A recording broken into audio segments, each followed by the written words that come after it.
मैं गंभीर विषय की आज यहां से चर्चा करना चाहता हूं। आप भी मेरी बात को गौर से सुनिए। मेरे देशवासियों, मैं विस्तार से आज आपको एक बात बताना चाहता हूं। ये ऐसा विषय है जिससे सिर्फ यूपी ही नहीं बल्कि पूरा देश प्रभावित होता है। ये विषय है आतंकवाद। पिछले अनेक दशकों से हमारा देश आतंकवाद का कहर झेलता रहा है। जिहादी संगठनों की कुदृष्टि हमारी धरती, हमारी संस्कृति और हम लोगों के पर लगातार वो कुदृष्टि रही है। और आप सभी जानते हैं कि जब आतंकी हमला होता है, आतंकवाद बढ़ता है, तो इसका सबसे ज्यादा नुकसान गरीब को, मध्यम वर्ग को, उन्हीं को उठाना पड़ता है, उन्हीं को निभाना पड़ता है। जब आतंकी हमला होता है तो सामान्य मानवीय की जिंदगी प्रभावित होती है, व्यापार कारोबार प्रभावित होता है, पर्यटन ठप पड़ जाता है। आपको याद होगा, एक समय था जब हर कुछ सप्ताह के बाद देश में बड़े बड़े बम धमाके होते थे, सीरियल ब्लास्ट होते थे। साथियों, आपने देखा है अभी 2 दिन पहले ही अहमदाबाद बम धमाके के दोषियों को सजा मिली है। जो हम भारतीयों को तबाह करना चाहते थे, उन्हें अदालत ने सजा सुनाई है।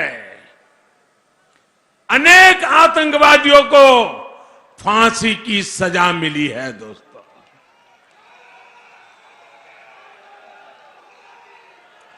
आज मैं विशेष तौर पर इसका जिक्र इसलिए कर रहा हूं क्योंकि कुछ राजनीतिक दल ऐसे ही आतंकवादियों के प्रति मेहरबान रहे हैं। ये राजनीतिक दल वोट बैंक के स्वार्थ में आतंकवाद को लेकर नरमी बरतते रहे हैं। ये देश की सुरक्षा के लिए बहुत खतरे की बात है। इसलिए हर देशवासी को इसके बारे में जानना जरूर चाहिए। लेकिन इन्होंने क्या किया साथियों, इन्होंने क्या किया? यहां समाजवादी पार्टी का जो चुनाव सिंबल है ना, उनका चुनाव का निशान है ना, तो शुरू में जो बम धमाके हुए, वो सारे के सारे बम धमाके उन्होंने बम साइकिल पर रखे हुए थे। आप देखिए, साइकिल पे बम रखे हुए थे और जहां लोग सब्जी वगैरह खरीदने के लिए आते हैं, वहीं साइकिल पार्क करके चले गए थे। और एक समय चारों तरफ ये साइकिलों पर रखे हुए बम धमाके फूटे। मैं हैरान हूं, ये साइकिल को उन्होंने क्यों पसंद किया? यहां उत्तर प्रदेश में साथियों 2006 में काशी में बम धमाका हुआ था। संकट मोचन मंदिर भी धमाका किया गया था। वहां के कैंट रेलवे स्टेशन भी हमला किया गया था। तब यूपी में समाजवादी पार्टी की सरकार थी। जब 2013 में समाजवादी पार्टी की सरकार फिर से सत्ता में आई, तो इन लोगों ने शमीम अहमद नाम के आरोपी पर ये बम धमाका का जो चल रहे थे, मुकदमों को वापस लेने का फैसला लिया था। भाइयों, भाइयों बहनों, क्या ये आपको मंजूर है? जिन्होंने काशी में धमाके किए उनके केस वापस लेने का निर्णय उचित था क्या? ये लोगों को आप कभी भी मौका देंगे तो ये अपनी वारदातें करेंगे कि नहीं करेंगे? ऐसे ही आपको याद होगा 2007 में गोरखपुर में आतंकी हमला हुआ था। 2013 में समाजवादी सरकार ने तारिक कासमी नाम के आरोपी से केस वापस ले लिया था, लेकिन अदालत इसके लिए तैयार नहीं हुई और फिर तारिक को समाजवादी सरकार ने केस विड्रॉ करने का निर्णय कर लिया था। अदालत ने मना किया, केस चला और परिणाम क्या आया? 20 साल की सजा हुई दोस्तों, 20 साल की सजा। उसको वो बचाना चाहते थे। ऐसे ही 2007 में लखनऊ अयोध्या के कोर्ट परिसर में बम धमाके हुए थे। 2013 में समाजवादी सरकार ने फिर आतंकी पर चल रहा मुकदमा वापस ले लिया था, लेकिन इस मामले में भी अदालत ने समाजवादी सरकार की साजिश नहीं चलने दी और आतंकी को आजीवन कारावास की सजा सुनाई। साथियों, आप कल्पना कर सकते हैं, ऐसे ही यूपी में एक दो नहीं बल्कि आतंकी हमलों के 14 मुकदमों में समाजवादी सरकार ने बहुत सारे आतंकवादियों से मुकदमे वापस लेने का फरमान सुना दिया था। क्या आतंकवादियों पर रहम करना ठीक है क्या? आप जरा बताइए, रहम करना ठीक है क्या? आतंकवादियों को बचाने के खेल ठीक है क्या? और आज लिपापोती करने निकले हो। ये लोग विस्फोट कर रहे थे, धमाके कर रहे थे और समाजवादी पार्टी सरकार इन आतंकवादियों पर मुकदमा तक नहीं चलने दे रही थी। आतंकवादियों को केस वापसी का रिटर्न गिफ्ट दिया जा रहा था। इतना ही नहीं, समाजवादी पार्टी और कांग्रेस के नेताओं का रवैया और भी खतरनाक रहा है। ये लोग ओसामा जैसे आतंकवादी को जी कहकर बुलाते हैं। ये लोग बाटला हाउस एनकाउंटर में आतंकवादियों के सफाए पर आंसू बहाते हैं। ये लोग किसी दिन भारतीय सेना का अपमान करते हैं, किसी दिन पुलिस को बेइज्जत करते हैं, जबकि हमारी सरकार ने नेशनल वॉर मेमोरियल और नेशनल पुलिस मेमोरियल बनाया है। हम हर शहीद का सम्मान करते हैं। इतने वर्षों तक मैं इसलिए चुप रहा क्योंकि अहमदाबाद ब्लास्ट केस की सुनवाई चल रही थी। आज जब अदालत ने आतंकियों को सजा सुना दी है तो मैं अब विषय को देश के सामने उठा रहा हूं और मैं आज गुजरात पुलिस की भी प्रशंसा करूंगा कि उसके प्रयासों से आतंकियों के कई मॉड्यूल्स का खात्मा हुआ है। मैं चाहता हूं, मैं आज विशेष रूप से जो लोग अपने आप को बुद्धिजीवी कहते हैं, जो लोग मीडिया में अपना कर्तव्य भाव समझते हैं, जिनसे हम आशा कर सकते, जिनसे आशा नहीं करते उनको हम प्रार्थना भी नहीं करते, उनका समय हम बर्बाद करना नहीं चाहते। लेकिन बहुत लोग हैं जिनसे देश आशा कर सकता है, देश उन पर भरोसा कर सकता है। इसलिए मैं ऐसे मीडिया हाउसेस को, मैं ऐसे अखबार वालों को, मैं ऐसे लेखनी लिखने वाले से आग्रह करूंगा, देश के सामने इन तथ्यों को उजागर किया जाए।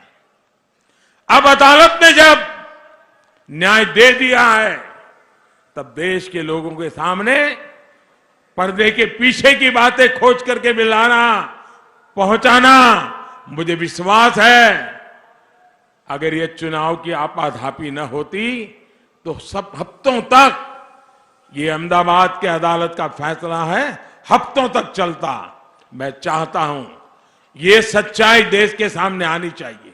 देश को जागरूक करने का काम सिर्फ राजनीतिक दलों का नहीं, हम सबका है।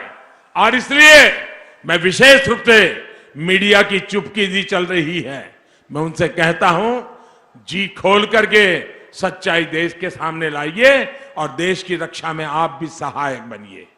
हमें ऐसे लोगों से, भाइयों बहनों, हमें ऐसे लोगों से, ऐसे राजनीतिक दलों से हमेशा सतर्क रहना है। ये लोग कुर्सी के लिए, अपने स्वार्थ के लिए देश को भी दांव पर लगा देते हैं, देश के सुरक्षा से भी खिलवाड़ कर देते हैं। साथियों, यूपी का तेज विकास सबसे प्रयास से ही हो सकता है और इसलिए मैं हमेशा कहता हूं सबका साथ, सबका विकास, सबका विश्वास और सबका प्रयास। भाइयों बहनों, 2017 के पहले जब हम लोग उत्तर प्रदेश के किसी भी कोने में जाते थे, उत्तर प्रदेश के अंदर जाते थे तो यहां पे सुरक्षा का खतरा था। उत्तर प्रदेश के अंदर हम कहीं जाते थे तो उत्तर प्रदेश में पूरी तरह अराजकता थी, गुंडागर्दी थी। जिस भी कार्यकर्ता के पास जाते थे, परिवार की माताएं बहनें की शिकायत करती थी कि बेटियों को स्कूल नहीं भेज पा रहे हैं, महिलाएं बाजार नहीं जा पाती थी, अन्नदाता किसान अपने खेत में नहीं जा पाता था, हर तीसरे दिन एक दंगा होता था, महीनों महीनों कर्फ्यू चलता था, बाजार में व्यापारी अपने व्यापार को सुरक्षित माहौल में नहीं कर पाता था, क्योंकि कब बमबाजी शुरू हो जाए, कब गैंगवार प्रारंभ हो जाए, इसके बारे में कुछ नहीं कहा जा सकता था। लेकिन भाइयों बहनों, 5 साल के बाद जब हम लोग आज आपके बीच में आए हैं, 5 साल पहले प्रधानमंत्री मोदी जी के आह्वान पर उत्तर प्रदेश की जनता जनार्दन ने भारतीय जनता पार्टी के को प्रचंड बहुमत की सरकार दी थी और 5 साल सत्ता में रहने के बाद जो अपना रिपोर्ट कार्ड लेकर के इस चुनाव में हम आपके बीच में आए हैं, आज मैं आपसे कह सकता हूं इन 5 वर्षों में उत्तर प्रदेश में कोई दंगा नहीं हुआ, आज उत्तर प्रदेश में कोई कर्फ्यू नहीं है। भाइयों बहनों, जिन बाजारों में पहले बमबाजी होती थी वहां पर बमबाजी भी नहीं, जहां कर्फ्यू लगता था आज वहां कांवड़ यात्रा निकल रही है, जहां पर बमबाजी होती थी आज भाइयों बहनों बमबाजी नहीं, आज हर हर बम बम का नारा लगाते हुए कांवड़ यात्री जब धूम धड़ाके के साथ निकलता है, पूरे उत्तर प्रदेश के अंदर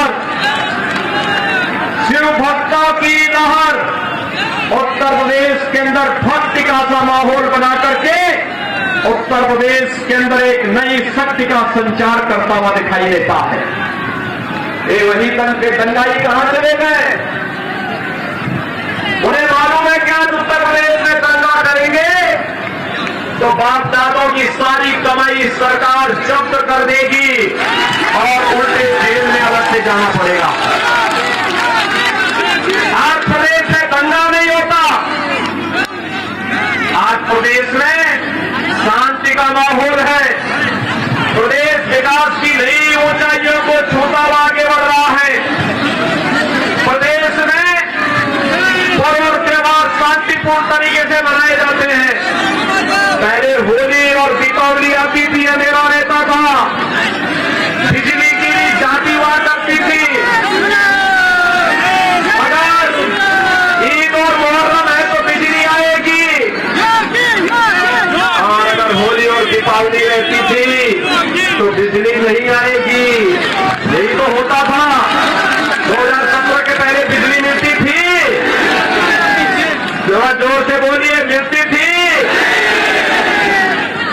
बिजली मिल रही होगी ना? आज तो भेदभाव नहीं होता है ना? आज चाहे होली हो, दीपावली हो, ईद हो, मुहर्रम हो, क्रिसमस हो, 24 घंटे बिजली रहती है। अगर यहां खुशी तो वहां भी खुशी, यहां सुरक्षा तो वहां भी सुरक्षा।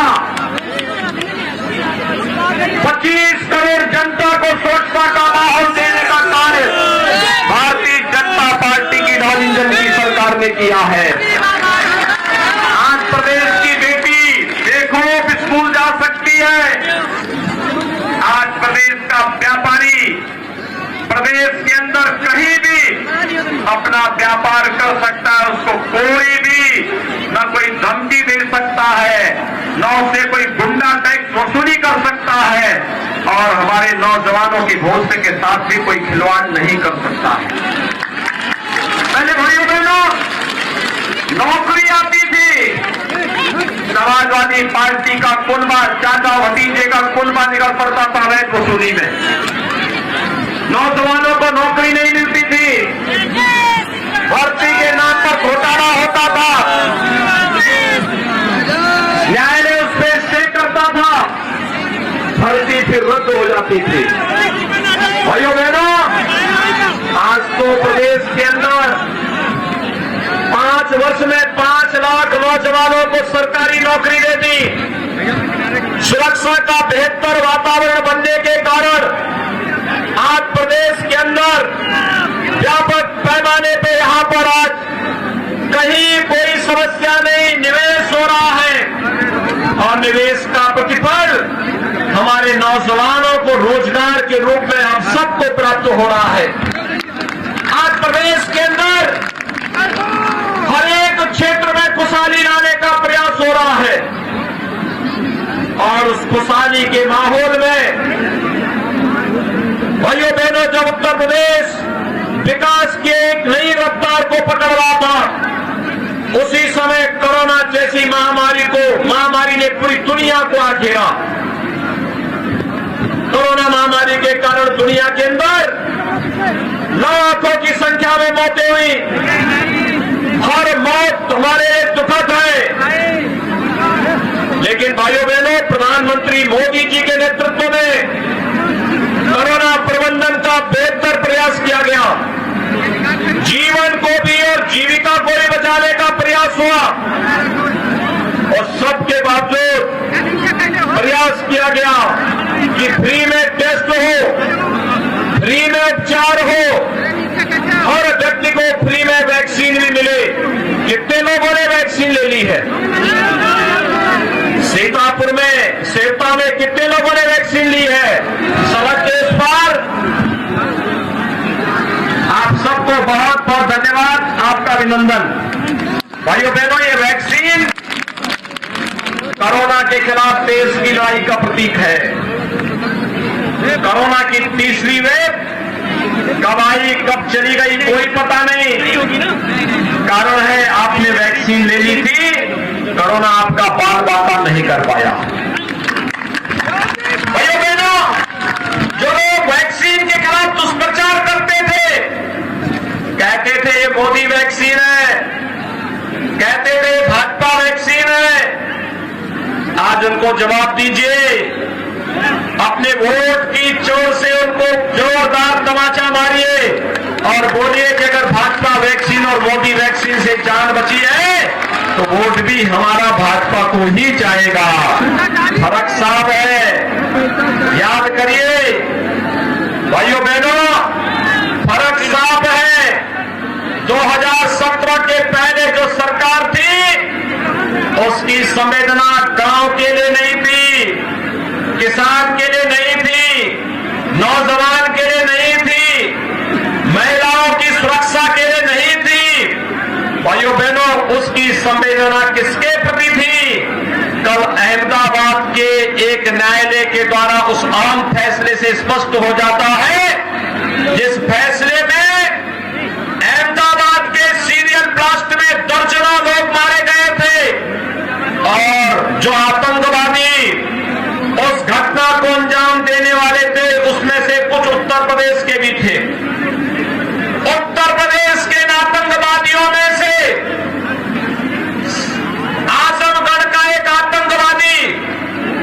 उसके पिता यानी उसके अब्बाजान समाजवादी पार्टी के प्रचारक हैं, यानी सपा का हाथ आतंकवादियों के साथ।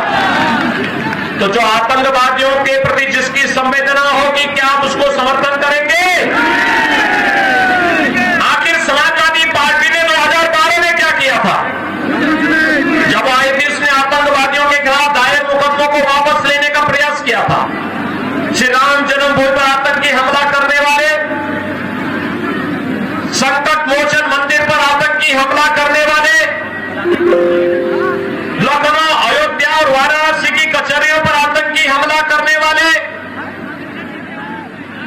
बरेली और बिजनौर में आतंकी घटना को अंजाम देने वाले, गोरखपुर और कानपुर में सीरियल ब्लास्ट करने वाले जितने आतंकवादी थे, इन सभी के मुकदमों को वापस लेने का कुत्सित प्रयास समाजवादी पार्टी की तत्कालीन सरकार ने किया था। भाइयों बहनों, उनकी संवेदना आतंकवादियों के प्रति, लेकिन जब हमारी सरकार आई, हमने पहला फैसला किया था 86 लाख किसानों का 36,000 करोड़ रुपए के कर्ज माफी का। हमारी संवेदना अन्नदाता किसानों के प्रति थी, हमारी संवेदना नौजवानों के प्रति थी, हमारी संवेदना अपनी बेटियों की सुरक्षा के लिए थी, माताओं की सुरक्षा के लिए थी।